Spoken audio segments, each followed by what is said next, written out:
आपको हम बता दें कि जिस पार्टी में मैं हूँ, मेरे पार्टी का जो राष्ट्रीय महासचिव हैं वो दलित हैं, जिन्होंने मुझे टिकट दिया है, जिनका नाम पवन राव अम्बेडकर जी है। एक दलित एक ब्राह्मण को टिकट देता है, यानी बनारस वाले मिश्रा जी को, और पार्टी जो है मुसलमान की है। तो इससे बड़ा हिंदुस्तान के अंदर सेकुलरिज्म किस पार्टी में आपको दिखाई देगा?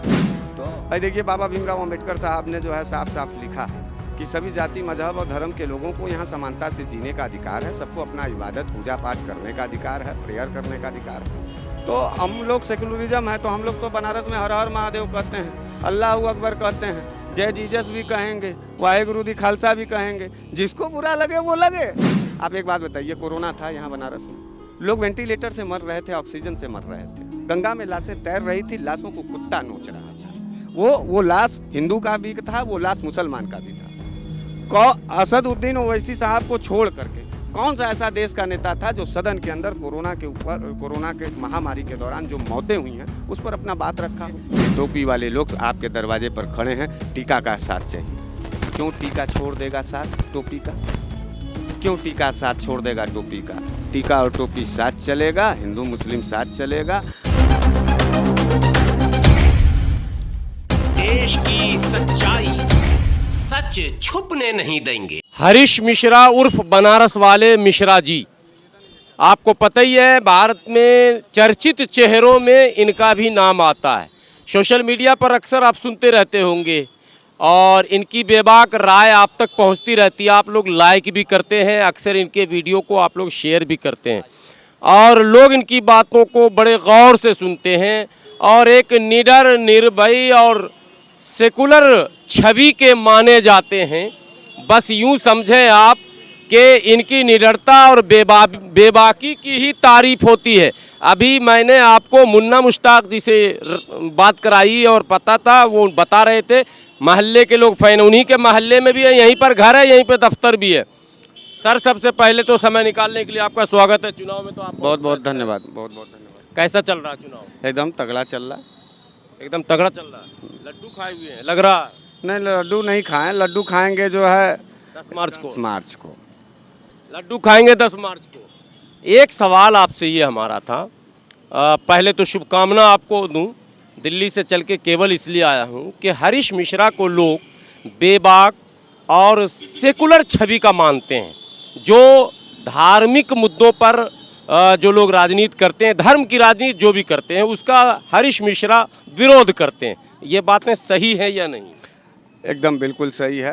राजनीति में जाति, धर्म, मजहब को कोई भी उसका कोई जगह नहीं है। राजनीति में मुद्दे का जगह है, हम आम गरीब गुरबों के सवालों का जगह है, जिसको वर्तमान सरकार जो है एकदम इग्नोर कर चुकी है और सिर्फ जाति और मजहब के नाम पर चुनाव लड़ रही है। जिसका जवाब आप कह रहे हैं कि सेकुलर हमारे पार्टी से ज़्यादा कौन होगा?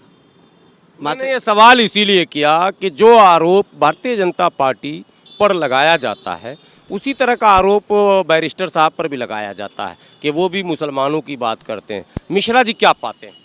और मुसलमानों की अगर वो बात करते तो मैं मजलिस का कैंडिडेट 388 उत्तरी विधानसभा में नहीं हो पाता, गामा पंडित नोएडा में नहीं हो पाते, प्रीति मिश्रा जो है अम्बेडकर नगर और मध्य में नहीं हो पाती।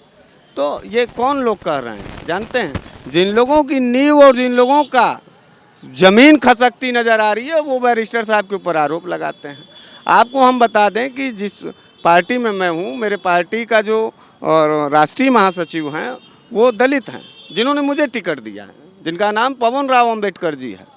एक दलित एक ब्राह्मण को टिकट देता है, यानी बनारस वाले मिश्रा जी को, और पार्टी जो है मुसलमान की है। तो इससे बड़ा हिंदुस्तान के अंदर सेकुलरिज्म किस पार्टी में आपको दिखाई देगा?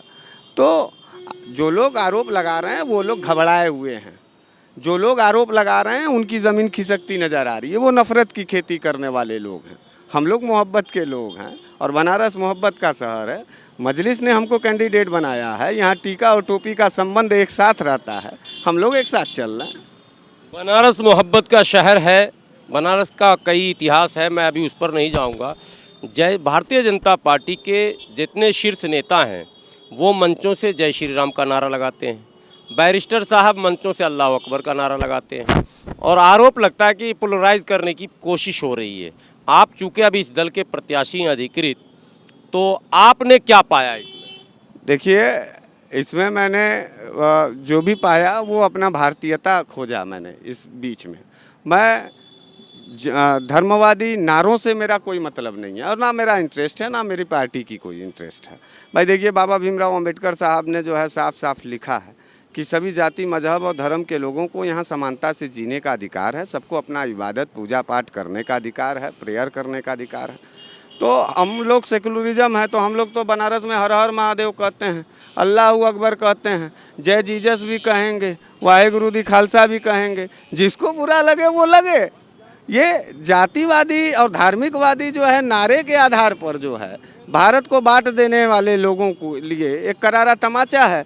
और सदर साहब असदुद्दीन ओवैसी साहब जो है, जब मेरा नेता बोलता है सदन में तो नफरतबाजी का जो खेमा है ना वो श्री ओवैसी करता है। तो इस बात को क्यों नहीं करता? आप कह रहे हैं, अच्छा आप बताइए, हमले के बाद श्री ओवैसी अमित शाह कह रहे थे कि नहीं कह रहे थे? यही है भारतीय लोकतंत्र की असली ताकत।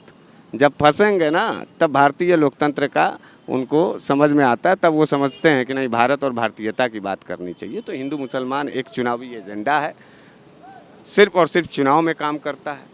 आप एक बात बताइए, कोरोना था यहाँ बनारस में, लोग वेंटिलेटर से मर रहे थे, ऑक्सीजन से मर रहे थे, गंगा में लाशें तैर रही थी, लाशों को कुत्ता नोच रहा था।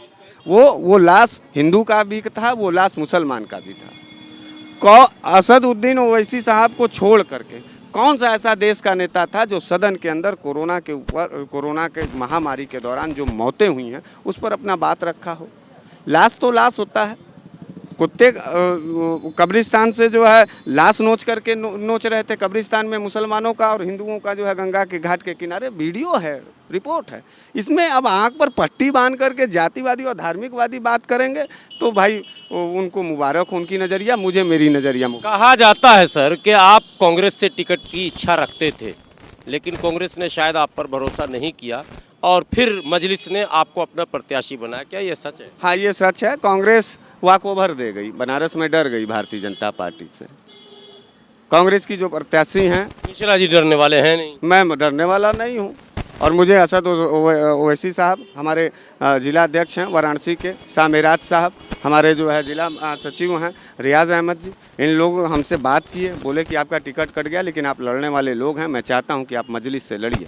हमारे बनारस की जो परंपरा है, हमारी जो बनारस की जो विरासत है, उसको एक कदम मिश्रा जी और आगे बढ़ाइए। ये टोपी वाले लोग आपके दरवाजे पर खड़े हैं, टीका का साथ चाहिए।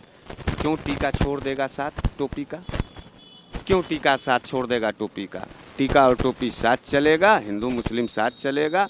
और पूरा का पूरा जो हमारा ताकत है, बनारसियत है, वो हम अपने बनारसियत के पहचान को इस बनारस के चुनाव में रखेंगे। असद ओवैसी साहब के मजलिस के बैनर तले देखते हैं, जो होगा देखा जाएगा। तो मजलिस का कारवां आगे भी जाएगा या चुनाव के बाद मिश्रा जी का रास्ता कोई दूसरा हो जाएगा? नहीं, मजलिस, मैं देखिए एक बात बता दूँ, मैं जाति का ब्राह्मण हूँ और वफादार हमारी जाति होती है।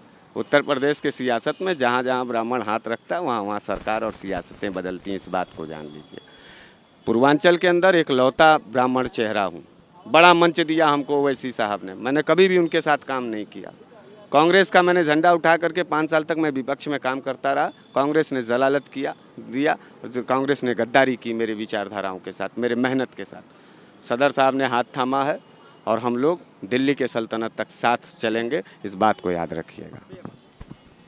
ये थे हरीश मिश्रा जी, जो बनारस वाले मिश्रा जी के नाम से जाने जाते हैं। हालांकि कुछ चुपते सवाल मैंने किए ज़रूर हैं, वो मेरा अपना निजी प्रश्न था, लेकिन एक बात तो ज़रूर कहा जाएगा कि मामला अब वो नहीं रहा जो बताया जाता था। यानी MIM भी अब सेकुलर पार्टियों की सूची में आ चुकी है, चूँकि कई ब्राह्मण, कई दलित प्रत्याशियों को भी मैदान में उतारा गया। और वो प्रत्याशी जो भी मैदान में उतरे हैं, चाहे मनमोहन जागामा हो और चाहे हरीश मिश्रा हो, इन लोगों का साफ कहना है कि ओवैसी साहब सेकुलर छवि के न सिर्फ नेता हैं बल्कि बेबाक हैं और मुद्दों पर बात करते हैं।